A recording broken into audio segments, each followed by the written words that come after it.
आणि आता पाहणार आहोत कृषी क्षेत्रातल्या काही महत्त्वाच्या बातम्या। बातमी आहे अमरावतीमधून। अमरावतीमधील अंजनगाव सुरजी तालुक्यामध्ये उन्हाळी कांद्याचं अवकाळी पावसामुळे मोठं नुकसान झालंय। प्रशासनाकडून नुकसानाचे पंचनामे न करताच खोट्या याद्या तयार केल्याचा आरोप शेतकऱ्यांनी केलाय। पुढील 7 दिवसांमध्ये चौकशी करून दोषी कर्मचाऱ्यांवर कारवाई करण्याची मागणी शेतकऱ्यांनी तहसीलदारांकडे केली आहे। शेतात कांदा असूनही कोणी शेतात पाहायला आलेलं नाही आणि दरवर्षी माझ्या शेतात कांदा असतेच। यावर्षी आम्ही कांदा पेरणारच आहे। दुसरे इतर बरेचसे कास्तकार आहेत, तालुक्यातले सुद्धा आहेत की ज्यांच्या शेतात कांदा नसून, ज्यांच्या शेतात पाणी नसून सुद्धा त्यांच्या सातबाऱ्यावर कांदा दाखवलेला आहे। बातमी सांगलीची आहे। सांगलीच्या तासगाव तालुक्यातील एका शेतकऱ्यानं 5 एकर द्राक्ष बागेवर कुऱ्हाड चालवली आहे। मधकुडकी गावातील रामचंद्र जाधव या शेतकऱ्यानं सततच्या नुकसानाला कंटाळून बाग जमीनदोस्त केली आहे। वाढता खर्च आणि पडलेले भाव यामुळे गेल्या 5 वर्षांपासून या शेतकऱ्याला नुकसानाला सामोरं जावं लागतंय। त्याच्यासमोर कर्जाचा डोंगर उभा राहिलाय। द्राक्ष बाग काढण्याशिवाय पर्याय नसल्यामुळे या शेतकऱ्यानं जीवापाड कष्ट करून उभी केलेली ही द्राक्षाची बाग कुऱ्हाडानं उद्ध्वस्त केली। आता 500-600 रुपये झाले, त्यात पण कामगार हजेरी येत नसल्यामुळे द्राक्षबाग परवडणार असे झालेले आहे। आणि नावानं ह्या 4-5 वर्षात द्राक्षबागाचे कर्ज डोक्यावरती चालले आणि उत्पन्न कमी होत चालले। त्यामुळे द्राक्षबागादार शेतकरी हा शक्यच नाही अशा परिस्थितीत आहे। आणि सरकारने जर याची कर्जमाफी किंवा अर्थसहाय्य ठोस असं काय दिलं नाही तर द्राक्षबागादार एकही शेतकरी माझी राहिलेली 5 एकर सकट पुढल्या वर्षापर्यंत मी ठेवणार नाही।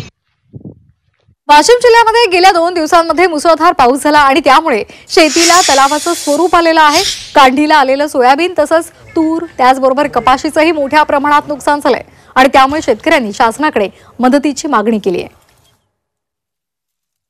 गेल्या 3 दिवसापासून आमच्या परिसरामध्ये खूप पाऊस झालेला आहे आणि अक्षरशः ढगफुटी सदृश्य पाऊस झालेला आहे।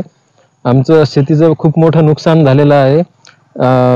नदी नाले हे फुटून शेतामध्ये पाणी शिरलं आहे। तरी आम्ही कर्ज कसं फेडावं हे आम्हाला संकट पडलेलं आहे। तरी आम्हाला मायबाप सरकारने मदत करावी अशी अपेक्षा आहे। जो तोंडी आलेला घास आहे, सोंगलेली सोयाबीन, याच्यावरून पाणी फिरलेलं आहे शेतकऱ्याच्या। अक्षरशः लोकांच्या शेती नदी नाल्यामधून लोक खरडून वावर गेलेले आहेत। ही परिस्थिती डोळ्यापुढे लोकांनी आता वावरातून गोटे दगड बाहेर फेकायचे का सोयाबीन कापायचा हा प्रश्न लोकांच्या समोर पडलेला आहे। म्हणून या शेतकऱ्याला ताबडतोब पंचनामे करून सरकारनं तात्काळ मदत जाहीर करावी, अन्यथा मात्र आम्ही सर्व शेतकरी घेऊन रस्त्यावर उतरणार आहोत, हे सरकारनं ध्यानात ठेवावं।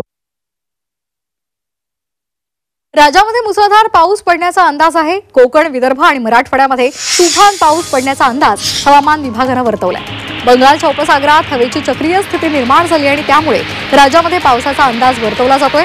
पुढील 4 दिवस वादळी वाऱ्यासह जोरदार पावसाचा अंदाज सध्या वर्तवण्यात आलाय। नागपूर शहरामध्ये मुसळधार पाऊस झालेला आहे। नागपूरसह विदर्भामध्ये पावसाचा येलो अलर्ट जारी करण्यात आलाय। पुढील 2 दिवस पावसाची शक्यता आहे।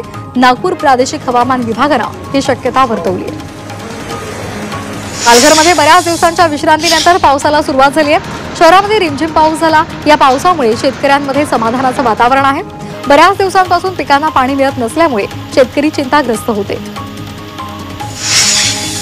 लातूर जिल्ह्यातल्या अनेक भागांमध्ये ढगफुटी सदृश पाऊस झालेला आहे। या पावसामुळे औसा तालुक्यातील उजनी एकबी रस्ता वाहून गेलाय, तर अनेक ठिकाणी शेतामध्ये पाणी साचलंय। यामुळे काढणीला आलेल्या सोयाबीन पिकाचं मोठं नुकसान झालंय। दरम्यान आता नुकसान भरपाईची मागणी शेतकरी करतायत। भंडारामध्ये पावसानं हजेरी लावली। हवामान विभागाकडून भंडारा जिल्ह्याला येलो अलर्ट देण्यात आलाय।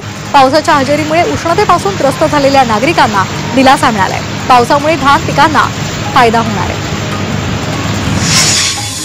नाशिकच्या मनमाडमध्ये जोरदार पावसानं हजेरी लावली। सतत पडणाऱ्या पावसानं मनमाडला झोडपून काढलंय। शेतामध्ये पाणीच पाणी झालंय। कांदा, मका, सोयाबीनसह इतर पिकांचं मोठं नुकसान झालंय। पुण्यामध्ये वादळी वारा आणि मुसळधार पावसामुळे पिकांना मोठा फटका बसलाय। पावसाचं पाणी शेतामध्ये साचल्यामुळे सोयाबीन पिकाचं मोठ्या प्रमाणात नुकसान झालंय आणि त्यामुळे सरकारनं पंचनामे करून नुकसान भरपाई द्यावी अशी मागणी शेतकरी करतायत।